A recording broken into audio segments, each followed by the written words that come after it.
आणि महाराष्ट्रातल्या शेतकरी शेतमजुरांना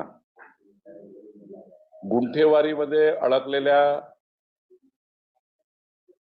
घरमालकांना तुकडेबंदी कायद्यामध्ये ज्या नोंदणी होत नाही, मुद्रांक नोंदणी होत नाही, अशा घरमालकांना अवैध पद्धतीने झालेले मोठ्या प्रमाणावर अभिन्यास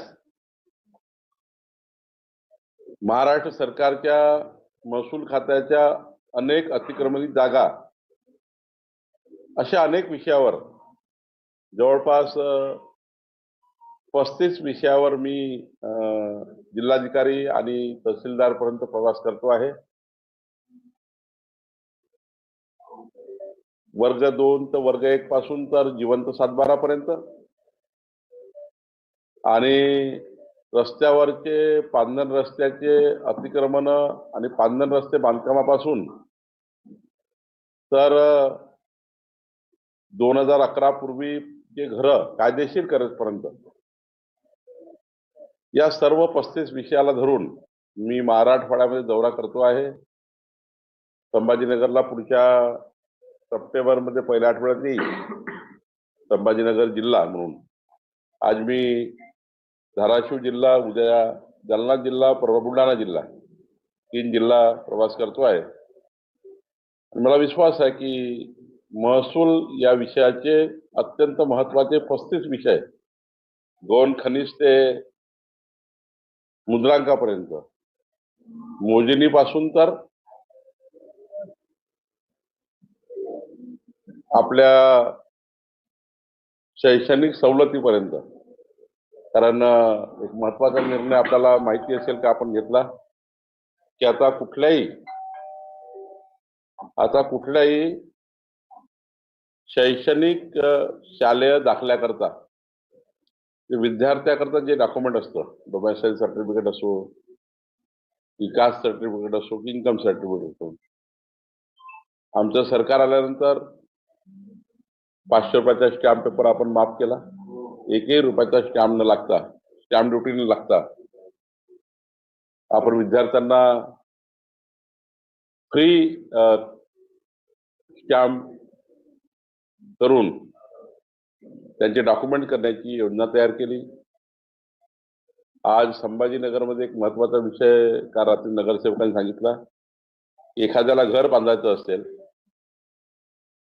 त्यांनी आपला प्लॉट पार्किंग करता खोदून जी काही माती काढली, मुरुम काढला आणि तो पुन्हा त्याला रिफिल करायचा आहे, त्याकरता आमचा तहसीलदार किंवा आमचा EDO त्यांच्यावर दंड लावतो, त्यांच्यावर दंडाची आकारणी करतो। काही लोकांना मानसिक त्रास आमच्या अधिकाऱ्याकडून होतो। मी आत्ताच RDCला एक शासन आदेश काढायला लावला। शासन आदेश हा एक नियमच आहे की कुठल्याही भूखंडधारकांनी स्वतःचा घर बांधताना जे काही गौण खनिज निघालं त्याला कुठली रॉयल्टी लागत नाही, त्याला कुठलाही दंड लावता येत नाही, कारण ते रियूज करतात। त्यामुळे आता परिपत्र काढायला लावलं आणि कुणी तहसीलदार, RDC, EDO असा मानसिक त्रास लोकांना देत असेल तर ते नियमाच्या बाहेर आहे। आता शासनाचा जे काही नियम आहे तो नियम कोट करून आमचे RDC पत्र काढणार आहे। मी काल मुंबईचे आपल्या संभाजीनगरच्या आयुक्ताशी चर्चा केली आणि संभाजीनगर आयुक्तांना सांगितलं की जे काही गुंठेवारी आहे, जे काही 2011 पूर्वीचे घर आहेत, त्या सर्वांची यादी बनवा। गुंठेवारी मध्ये जे घर आहेत ज्यांना जास्तीची शासकीय आहे, जास्तीचे आकारणी केलेली आहे, जे गुंठेवारी जर नियमित करायची असेल तर 2-2, 3-3 लाख रुपये सिडको मध्ये तर पुन्हा भरावे लागतात। सिडकोचे वेगळे आणि गुंठेवारीचे वेगळे। हे जी एक प्रकारची गडचेपी आहे सर्वसाधारण जनतेची, त्याबद्दल मी माननीय मुख्यमंत्र्यांची चर्चा करून गुंठेवारी मध्ये कमीत कमी पैसे घेऊन लोकांची घरं कायदेशीर करणे, जसं सिंधी समाजाकरता आम्ही केलं। विस्थापित सिंधी समाज आणि आताचा सिंधी समाज त्यांची घरं वर्षानुवर्ष कायदेशीर नाही आहे। आता एक शासन निर्णय झाला, त्यात 5 लक्ष सिंधी परिवारांना एका शासन निर्णयामध्ये आता आम्ही त्यांचे फ्री होल्ड केलाय. संभाजीनगरमध्ये मला काल नगरसेवकांनी सांगितलं की अनेक जमिनी 2011 पासच्या पूर्वीचे लोक आहेत, पण फ्री होल्ड नाहीये. तर जमिनी फ्री होल्ड करणे, गुंठेवारी चे घर नियमित करून देणे, तुकडेबंदी कायद्याचा जे काही अतिरेक झाला होता तो त्या ठिकाणी दुरुस्त करून देणे, अनाधिकृत प्लॉटिंग झाला आहे ते रेग्युलाइज करून देणे. म्हणजे लोकांची मालमत्ता, शेवटी सरकारची काय जबाबदारी आहे की जनतेच्या जीवाचं रक्षण करणे आणि जनतेच्या मालमत्तेचं रक्षण करणे. जनतेच्या जीवाच्या रक्षणाकरता होम डिपार्टमेंट काम करतं आणि जनतेची मालमत्तेचं रक्षण करण्याकरता रेव्हन्यू डिपार्टमेंट काम करतं. त्यामुळे या दोन्ही गोष्टी अत्यंत महत्वाच्या आहे. देवेंद्र फडणवीसचं सरकार, आमचं सरकार हे आता आम्ही एक विकासाच्या अजेंड्यावर काम करतो आहे. आमचा राजकीय अजेंडा विधानसभेच्या निवडणुकीत जो होता किंवा आम्ही जे निवडणुकीच्या वेळी जे काही संकल्प जनतेला दिले होते की आमचं सरकार आल्यावर आम्ही कुठल्या दिशेने महाराष्ट्र नेऊ. विकसित महाराष्ट्र 2029 कसा असेल, विकसित महाराष्ट्र 2035 कसा असेल आणि विकसित महाराष्ट्र 2047 कसा असेल, याचं व्हिजन डॉक्युमेंट जे माननीय देवेंद्र फडणवीसजींनी केलं आहे, त्या व्हिजन डॉक्युमेंटवर आम्ही काम करतो आहे. मला विश्वास आहे की माननीय देवेंद्र फडणवीसच्या नेतृत्वामध्ये महाराष्ट्र हा जो आम्ही संकल्प केलाय, आम्ही संकल्पित केलेला महाराष्ट्र जनतेला विकसित कसा महाराष्ट्र पाहिजे आहे यावर आम्ही काम करतो आहे. आणि राहिला माझा प्रश्न, तर मी ठरवलं आहे की आमची संघटना, तर मी संघटनेमध्ये 3 वर्ष काम केलं आहे. आमची संघटना जेव्हा मी प्रवासात काम करताना जे मला प्रश्न सांगायची, छोट्या छोट्या कामाकरता लोकांची गडचेपी होते आहे. आता आमचा महसूल विभाग हा लोकाभिमुख काम करेल. आमचा महसूल विभागामध्ये कोणत्याही पद्धतीचं करप्शन होणार नाही. गतिमान, पारदर्शी आणि लोकाभिमुख सरकार, गतिमान, पारदर्शी आणि लोकाभिमुख महसूल प्रशासन हे या महाराष्ट्राला अपेक्षित आहे. हे प्रशासन आम्ही देऊ, याकरता या प्रवासाचं नियोजन आहे. एवढं सगळं सुंदर महाराष्ट्राचं चित्र सांगतो, दुसऱ्या बाजूला 50% टेरिफ लावला, त्याच्यामुळे उद्योजकांचं मोठं नुकसान. कुठलं? अमेरिकन भारतावरती व्यावसायिक कर जो आहे टेरिफ 50% लावलाय. संभाजीनगरच्या व्यावसायिकांचं मासिक 2700 कोटीचं नुकसान होणार आणि भारतभरात सगळीकडे मोठं नुकसान. नाही, यावर माननीय प्रधानमंत्री मोदीजी किंवा आमचं केंद्र सरकार निश्चित काम करेल.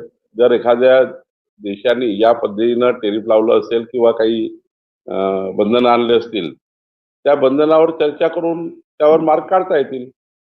शेवटी एखाद्या राष्ट्रानं बंधन आणलं म्हणून सारंच बिघडलं.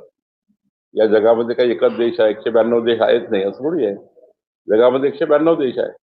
त्यामुळं एखादा देश अशी बंदी आणत असेल तर त्यावर आमचे प्रधानमंत्री किंवा आमचे वरिष्ठ नेतृत्व चर्चा करेल. असं तर वाऱ्यावर सोडणार नाही संभाजीनगरला किंवा उद्योजकांना. दिल्लीपर्यंत ईव्हीएम हे खूप मोठं फ्रॉड आहे. याबाबत असं संपादकीय सामनामध्ये देऊन आलंय. सगळे ईव्हीएम फ्रॉड आहे, त्यातून येणारे निकाल फ्रॉड आहे, विजय फ्रॉड. मी आपल्याला सांगू का, जेव्हा जेव्हा निवडणुका येतात ना तेव्हा ईव्हीएम बिघडतं. जेव्हा ते जिंकतात तेव्हा ईव्हीएम चांगलं राहतं. जेव्हा ते निवडणूक हारणार आहे, कारण तुम्हाला माहिती आहे की शिंदेजींनी उद्धवजीच्या सेनेमधले सर्व लोक घेऊन टाकले, लढवाला माणसं नाही राहिले. अजितदादांनी शरद पवारकडले सर्व घेऊन टाकले, त्यांच्याकडे लढवाला माणसं नाही आहे. आमच्याकडे रोज काँग्रेस पार्टी पक्षप्रवेश करत आहे. कैलास गोरंट्याल आले. आणि तुम्हाला सांगतो, एकीकडून जे सुरू झालं आहे पश्चिम महाराष्ट्रातनं, कुणाल पाटील सारखे नेते उत्तर महाराष्ट्रातनं काँग्रेसमधनं आले. संग्राम जगतापनी काँग्रेस सोडली, अनंतराव थोपटे साहेबांनी काँग्रेस सोडली, इकडे परवा कैलास गोरंट्यालनी काँग्रेस सोडली. अजून कितीतरी नंबर तुम्हाला सांगतो पुढच्या काळात सुरेश वरपुडकरांनी सोडून दिलं.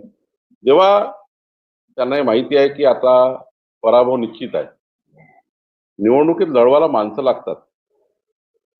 तुम्हाला बिना नेत्यांनी निवडणूक लढता येत नाही. तुमचे इंजिनच शिल्लक राहिले नाही, साऱ्या ट्रेनचे इंजिन निघून गेले. त्यामुळं जेव्हा पराभव दिसतो आहे क्लिअर, मुंबई महानगरपालिका हातातून जाताना दिसते आहे, तेव्हा आतापासून हे रडणं सुरू आहे की उद्या पराभव झाला हेच सांगतील. ते तुम्हाला आधी सांगितलं होतं मी, ईव्हीएम खराब झाली होती.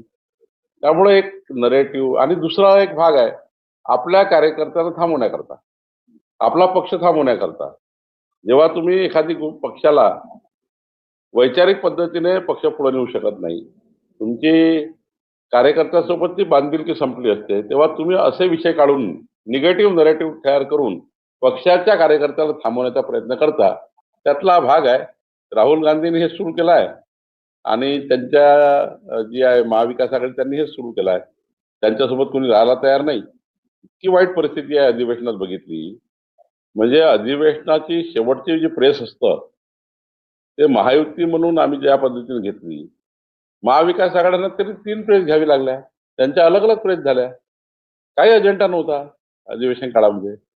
त्यामुळे इथे महाराष्ट्रामध्ये तरी सामना हा रोज वाईटच येईल. सामना आमच्या बाजूने कधीच येणार नाही. आणि तुम्ही सामनावर बोलणं, त्याच्यावर माझे प्रश्न उत्तर करणं, याच्यापेक्षा महाराष्ट्रात अनेक प्रश्न आहे. छत्रपती संभाजीनगरच्या विकासाचे प्रश्न आहे. संभाजीनगरच्या पिण्याच्या पाण्याचा प्रश्न महत्वाचा आहे. संभाजीनगरमध्ये आज जे अतिक्रमण काढले त्या ठिकाणी ते रस्ते मोठे करणे आवश्यक आहे. मी काल जे अत्यंत महत्वाचे 8 प्रश्न संभाजीनगर समजून घेतले.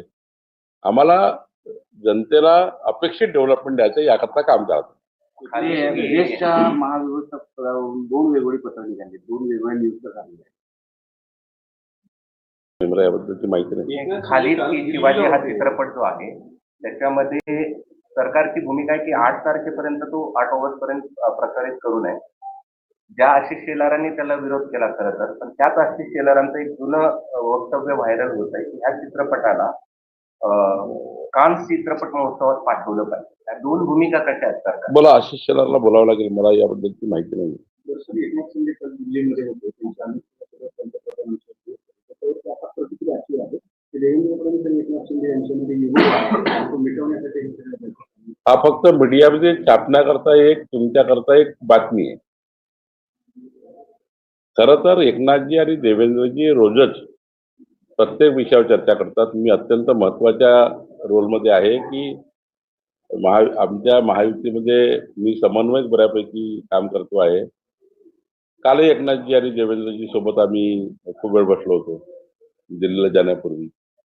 असं आहे की एनडीएचे एक नेते म्हणून महिन्याभरात 2 महिन्यामध्ये एकनाथजींनी अजितदादांनी अमितभाईंना मोदीजींना भेटणे साहजिक आहे.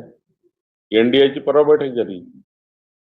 शेवटी बैठकीनंतर काही महत्वाच्या चर्चा असतात. शेवटी एनडीए म्हणून जेव्हा आम्ही काम करतो तेव्हा जर तुमचा समन्वय चांगला नसेल, तुमचं त्या ठिकाणी संवाद नसेल, तर त्या ठिकाणी मला वाटतं कुठलाही घटक हा पुढे जाऊ शकत नाही. एनडीएमध्ये हे महत्वाचं आहे की सर्वच घटकाचे नेते माननीय प्रधानमंत्री अमितभाईशी भेटून आपापल्या स्थानिक लेवलचे काही प्रश्न असतात, राज्याचे काही प्रश्न असतात किंवा काही चर्चाही करायची असतात. त्यामुळे मला वाटतं की एकनाथजीची कालची भेट एनडीएचे एक नेते म्हणून झाली आहे. उद्धव ठाकरे जे आहे, उद्धव ठाकरे यांनी काल संजय राऊतांच्या घरी बैठक घेतली त्यांच्या खासदारांची आणि जनहिताच्या मुद्द्यावरती तुम्ही सरकारला कळो की पळो करा असं त्यांनी संदेश दिलाय त्यांच्या खासदाराला. जनहिताचे सर्वच मुद्दे आम्ही सोडवतो आहे. जो मोदीजींनी संकल्पनामा दिलाय 2047च्या विकसित भारताचा, आम्ही दिलाय महाराष्ट्राचा, त्या संकल्पावर आम्ही पूर्ण काम करणार आहे. त्यामुळे आम्हाला सळो का पळो करण्याची क्षमता ज्यांच्यामध्ये नाही आहे ते असे वक्तव्य करतात. त्याच्यावर काय विश्वास ठेवायचा फार. मंत्रिमंडळात परफॉर्मन्स मंत्र्यांना फेरबदलाची चर्चा आहे. काही चर्चा नाहीये आणि काही संकेतही नाहीये. तुम्ही मराठवाड्यात आलात म्हणून शेतकरी कर्जमाफीचा विषय आता लांबीवर पडलाय असं कुठेही शेतकरी कर्जमाफीचा विषय लांबणीवर नाही आहे. माननीय देवेंद्र फडणवीसजींनी आम्ही आणि महायुती विधानसभेच्या निवडणुकीमध्ये शब्द दिलाय, पण योग्य शेतकऱ्याची कर्जमाफी व्हावी. काही काही लोक फार्म हाऊस बांधतात, मोठे मोठे घरं बांधतात, त्याच्यावर कर्ज उचलतात, तेही शेतकरी कर्जमाफीमध्ये येतात. साधारण शेतकऱ्याचं असं सर्वेक्षण झालं पाहिजे ज्या सर्वेक्षणात खऱ्या शेतकऱ्यांना कर्जमाफीची गरज आहे. आणि याच्याकरता जी समिती नेमली गेली आहे त्या समितीच्या माध्यमातून लवकरच राज्याचं सर्वेक्षण होणार आहे. आणि त्या सर्वेक्षणातनं जी आकडेवारी महत्वाची आहे की संभाजीनगर आहे. संभाजीनगरमध्ये समजा 2 लक्ष शेतकरी आहे. त्यातले जवळपास 50,000 शेतकरी असे निघतील ज्याला खरंच गरज नाही. म्हणजे तेही म्हणतील की आम्हाला गरज नाही. 2-4 लाख माफ करून काय आमची प्रॉपर्टी एवढी आहे की आम्हाला 2-4 लाख कशाला माफ करतात. तर आपल्याला असेच शेतकऱ्याचं कर्ज माफ करायचं आहे ज्या शेतकऱ्यांना कर्जमाफीची गरज आहे आणि सरकार त्या बाजूनी आहे. सरकार त्यावर काम करत आहे. लवकरच तुम्हाला यावर काम झालेलं दिसेल. लवकर होईल. या वर्षात 2025 मध्ये कर्जमाफी होईल. लवकरच 100% ती समिती जी बनवलेली आहे ती समिती अत्यंत प्रामाणिकपणे काम करते आहे. मी बच्चू कडूच्या आंदोलनामध्ये स्वतः आम्ही लेखी दिलाय की समिती त्यावर अंतिम निर्णय करेल. शेवटी एखादी कर्जमाफी करायची असेल तर ती मेरिटवर झाली पाहिजे. कुठलाही विकास हा मेरिटवर झाला पाहिजे आणि एखाद वेळी ज्याला गरज आहे त्याला जास्त दिलं चालतं, पण ज्याला गरजच नाही त्याला कर्जमाफी देऊन काय उपयोग आहे. आणि त्यामुळं सरकार हा विचार करते आहे की आपण अशा माणसाला पुढे आणू जो अंत्योदय आहे. समाजाचा शेवटचा गरीब शेतकरी ज्याला कर्जमाफीची गरज आहे त्यांना आम्ही मदत करणार. लाडक्या बहिणींबाबत आता घरोघरी जाऊन पडताळणी होणार आहे. अनेक बोगस नावं त्यात आली होती. सरकारच्याच लक्षात आली, सरकारने कधी जाहीर केली होती. हे सगळं आता चेक होणार आहे, व्हेरीफाय होणार आहे. नाही, व्हेरीफाय केलं गेलं पाहिजे. कारण एखादी योजना ज्या समाजाकरता, ज्या व्यक्तीकरता, ज्या भूमिकेकरता आपण केली आहे त्या भूमिकेत कुणी आपला त्या नियमात नसताना कोणी घाईघाईमध्ये आपण त्यावेळी नोंदणी करतो किंवा त्यामध्ये चुकीचे अर्ज आले तर त्या ठिकाणी स्क्रुटनी होतं. कधी कुठल्याही योजनेची ही पहिलीच योजना नाही आहे. याच्यापूर्वी अनेक योजना अशा राज्यामध्ये आल्या की सरकार कुठलेही असो ज्या वर्गाने त्या योजनेचा फायदा घ्यायला पाहिजे त्या वर्गांना घेता दुसऱ्याच वर्गाने घेतला. त्यावेळी तेव्हा सरकारने त्या विषयाची स्क्रुटनी करून तसे नाव बाहेर काढलेले आहे. आपण या देशामध्ये बघा अनेक योजना अशा आल्या त्यात चुकीचे लोक घुसले त्यांना सरकारने बाहेर काढलंच आहे. ही पहिली योजना थोडी आहे. मला असं वाटतं त्यात काही भाऊ करायची गरज नाही. ज्यांना खरंच वाटतं मी तुमच्या माध्यमातून आवाहन करेन की लाडक्या बहिणीच्या योजनेमध्ये आपला ज्या शासनाचा विचार होता की ज्या आर्थिक दुर्बल आणि ज्यांना खरंच त्या ठिकाणी आपल्या परिवाराच्या औषधोपचारापासून तर मुलांच्या शिक्षणापर्यंत गरज आहे थोडा आर्थिक मदतीची अशा लाडक्या बहिणीची योजना ज्या भूमिकेतनं तयार झाली होती त्याची प्रस्तावना जी होती त्या प्रस्तावनेमध्ये न येणारे लाभार्थ्यांनी स्वतःहूनच काही लाभ सोडला तर बरा आहे. नाहीतर सरकार स्क्रुटनी करेल आणि सरकार स्क्रुटनी करून नियमात जे नसेल त्यांना कमी करेल. जे नियमात आहे त्यांच्याकरता परमनंट लागू आहे. म्हणजे आमचं सरकारने ठरवलं आहे की लाडक्या बहिणीची योजना ही तर आम्ही देऊच. ती आमचं सरकार असेपर्यंत जोपर्यंत आमचं सरकार आहे तोपर्यंत ती राहील. आणि आम्ही 2100 रुपयाचा शब्द दिलाय. जेव्हा आम्हाला सरकारला आमची स्टॅबिलिटी तयार होईल तेव्हा तोही शब्द पूर्ण करू. मुंबईमध्ये भाजप कार्यालयात तुम्ही मनावर आता आमदार सामान्य कार्यकर्त्यांना संधी दिली आहे. सकारात्मक कुठल्या मुंबईमध्ये भाजप कार्यकारिणीमध्ये आता आमदार किंवा मंत्र्यांना संधी न देता सामान्य भाजप कार्यकर्त्यांना संधी दिली आहे. नाही, पक्षामध्ये नेहमीच असं असतं की जेव्हा विधानसभा सदस्य किंवा मंत्री हे जेव्हा आपल्या रोलमध्ये जातात तेव्हा संघटनेमध्ये साधारण लोकप्रतिनिधी हे त्या ठिकाणी समावेश कमी होतो. त्या ठिकाणी एका ठिकाणी पर्याय नसतो की एखादा सक्षम नेता आहे जो दोन्ही सांभाळू शकतो.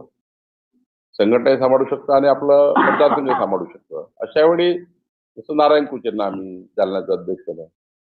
त्यात 2-3दा आमदार झाले आहेत. त्यांना आपला संघटनाही आणि पक्षही सांभाळू शकतात. अशा वेळी दोन्हीकडे आम्ही संधी देतो. असं काही मेरिट नाही आहे की बाबा ह्या नाहीच गेलं पाहिजे का दिलंच पाहिजे. त्यामुळं सक्षमता तिथली परिस्थिती तिथलं सर्व विचार याचा विचार करून आपण त्या ठिकाणी अशा नियुक्त्या करतो. भास्कर जाधव असं म्हणाले की लवकरच आपलं सरकार येणार आणि मी मंत्री झालो. काय भास्कर जाधव तर उद्धवजीकडे आहे आणि 2029 पर्यंत त्यांना संधी नाही. उपमुख्यमंत्री एकनाथ शिंदे आणि सुनील तटकरे यांच्यात एक बैठक झाली. ते रायगडवरून घेतलेला प्रश्न आहे ना पालकमंत्री पदाचा तो अखेर दिल्लीत सोडवला अशी चर्चा आहे. फक्त काय तुम्हाला माहिती आहे इतका मोठा प्रश्न नाही आहे. देवेंद्रजीच एक चर्चा करून एकनाथजी आणि अजितदादाशी बसून तो सोडवू शकतात. दिल्लीत सोडवायची गरज नाही. मला वाटतं तो पूर्णतः मुख्यमंत्र्यांचा अधिकार आहे.